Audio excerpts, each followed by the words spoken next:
What's up, everybody? Sorry if the quality isn't the best, but I'm at my grandparents' house for the day, and I really only have my laptop and my headset, so I don't really have a good mic or webcam or anything.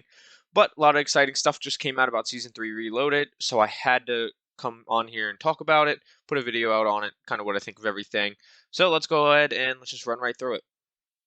Alright, so image is already a great preview. One, that skin's awesome, but this map is about to seriously come into play.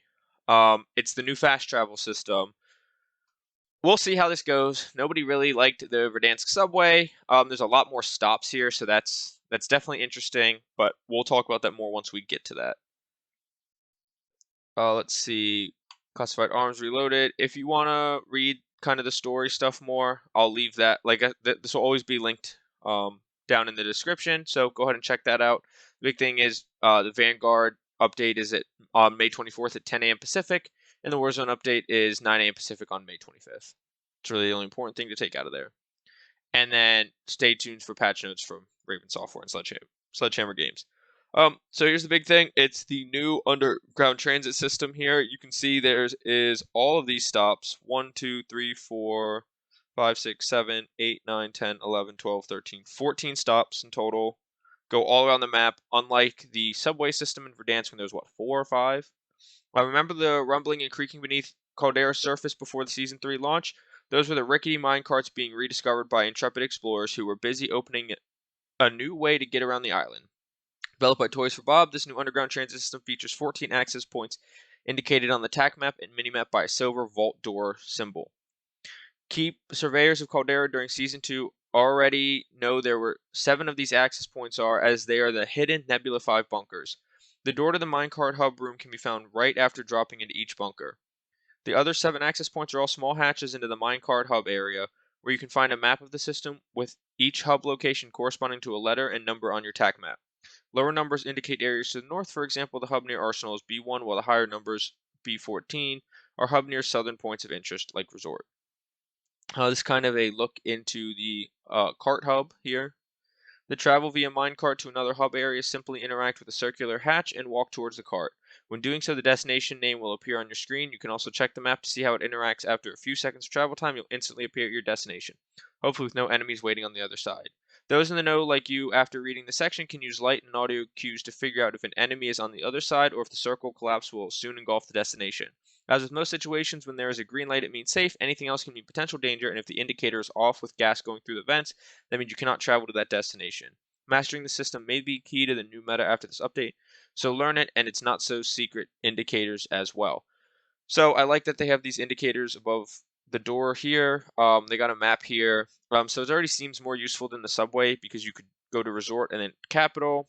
Capital, you could go to Fields, Power Plant, and you can choose your different directions, whereas Verdansk was just that loop. And we'll see how these hubs actually work out. It doesn't look like there's anywhere for people to hide, so they'd have to just be here, whereas the subway stations in Verdansk, you could hide and ambush people. Serpentine, the Vanguard perk, arrives in Warzone.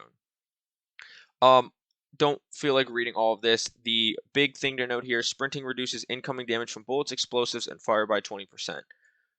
So it sounds like it's going to be really good, but I think it was Ghost of Hope on Twitter, so I'll point out that the big thing here is it's really going to only change open areas when you're trying to sprint through them. But if you're like fighting in a building, this isn't really going to come into play. So it's definitely going to be a good Caldera perk. It might be a really good Rebirth perk as well, being able to like take less damage from people on prison roof inside the towers when you're trying to rotate from building to building. But once you get into the building, now you don't have quick fix or EOD or cold-blooded, or if you still run double time, you won't have any of that because this is a perk 1 slot perk. And so I don't think it necessarily is worth it over like quick fix for Rebirth or cold-blooded for Caldera, but I think we'll have to wait and feel it out when the season update drops next week, or I guess this week in 2 days. As for a shooter, a snake indicator will pop up after hitting someone with a serpentine. This clear feedback allows you to send a quick follow-up shot, potentially with the sniper support weapon, if they are close enough, and gives you information to start an engagement with a still massive advantage. New items in Warzone. This is the other big thing in my mind coming. Serpentine's not really that big of a deal. The Gulag entry token, essentially you can loot this out of a supply box, and you'll go to Gulag instead of having to be bought back. At any time, if the Gulag's closed, you get cash. Redeploy extraction token, so it's just like when they have the redeploy modes. If you have a redeploy extraction token that you can loot out of a box, you don't have to be bought back. You don't have to visit the gulag. Even if you haven't been to gulag, you just redeploy right away. Speed boost, that's usually in Clash, and you just get a short movement speed buff. Nothing too crazy. I think the extraction token and the gulag token are a lot bigger deals than the speed boost. Because the speed boost, it automatically activates on pickup, so you can't like save it to make a play against somebody. Whereas the gulag and the redeploy token are held onto until you die. And then Radar Jammer. Radar Jammer is a field upgrade that scrambles the attack map of enemy players and prevents kill streaks for anyone within a short radius. I don't really think this is a big deal. I just don't think it's that big of a deal. And like if you have a Radar Jammer and it scrambles the attack map, now you're telling somebody, hey, I'm in this area, and people can kind of look for you. They won't have the mini map, but anybody that knows the map won't need it, and they'll probably be able to find you and kill you. The kill streaks are kind of a big deal, but it's more of a big deal if you get sniped or you snipe someone, then you pull out a precision or a cluster, but you're going to be out of that range for the jammer.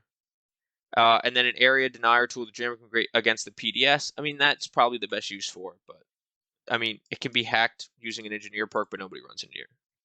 High value, high stakes, new high value loot zones. If you played Operation Monarch, you watch anybody, you notice that the map pointed out high loot zones. That's just going to be permanent now. And then Champion Caldera is another big thing coming. It's a new mode. Essentially, you get you spawn in. It's a solos mode. Everyone spawns with loadout, a gas mask, and the circle continuously closes. You get one redeploy token, and then it's just last to survive. Sounds like a really fun mode. Definitely a better take on solos, especially with the circle forever closing, or continuously closing. It'll be a lot harder for people to camp, which is the worst part of solos. Rebirth Island updates. Occupation scans active. Redacted protocols to begin.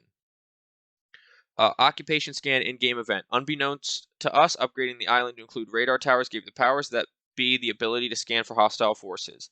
At some point during standard Rebirth Resurgence matches, operators may be alerted of an occupation scan. At this point, they will need to go prone or else their position will be revealed to every player on the attack map and minimap.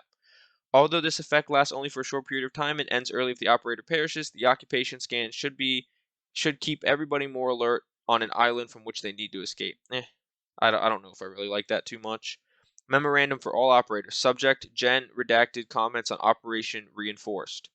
Operators, as noted during our assignment briefing, our goals in the Aerial Sea were to reinforce the stronghold known to civilians as Rebirth Island.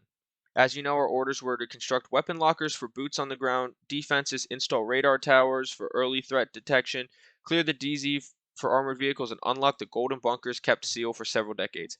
Never even tried the bunkers. Given those parameters, our 60-day assignment could be considered a success. However, we are now aware that at least some of these upgrades to our defenses have been compromised. On redacted, agents redacted names informed us of hostile forces hacking into radar towers to perform occupation scans. Information on these scans have now been declassified after we confirmed leaks to civilian media, to be embargoed for release on May 23rd at 1000 hours in the interest of public safety. So that's when we'll get our patch notes and stuff, I'm sure. But we're definitely getting information on this event. Although there are no physical threats detected, we are led to believe that mercenary forces currently stationed at Redacted may be contracted shortly to attack our alliance on Rebirth Island. We must move ahead of them and deliver a coordinated first strike at their base before our tactical position in the Aerial Sea is lost. Stand by for details on extraction protocols and new assignments. And then new Vanguard multiplayer map, new operator. And then the other big news, the H4 Blixen, which looks like a well gun and a Tech 9 meet, just like the new Tech 9, I guess. The Owen gun is a most notable slower firing SMG in this weapon category, but in classified arms reloaded, the H4 Blixen will try and make a claim to power. Blixen delivers a reliable 3-shot kill at farther range than the Owen gun, albeit with a slower fire rate. It also has 3 more bullets per standard magazine and slightly better vertical recoil control, ADS speed, and reload quickness. The recoil pattern can take time to learn, like all weapons of Call of Duty, but knowing the H4 Blixen's kit can make it more viable in those mid-range engagements, rather than just hold its own up close. Unlock the Blixen by competing at SMG-based challenge, get 3 slide kills in a single match 15 times, or by purchasing a store bundle to be released later this season, which features a weapon blueprint from this weapons family. And then just bundles. And that's it. I'm definitely going to cover when we get the patch notes for Warzone. I'm going to hopefully have a video on the new SMG coming Thursday, so keep an eye out for that. But thank you for watching. I appreciate any watch time, whether you skipped around, watched the whole thing. I appreciate it.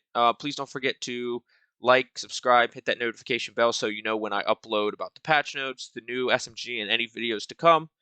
And let me know down below what you think of the new transit system, the new gun, the new mode, the new items. Let me know what you think of the changes coming. And as usual, I will have this link down below if you want to check this out for yourself, as well as all my social media, so please feel free to visit those. But I will see you on Rebirth Island in Caldera. Get frying. Have a good day. Bye.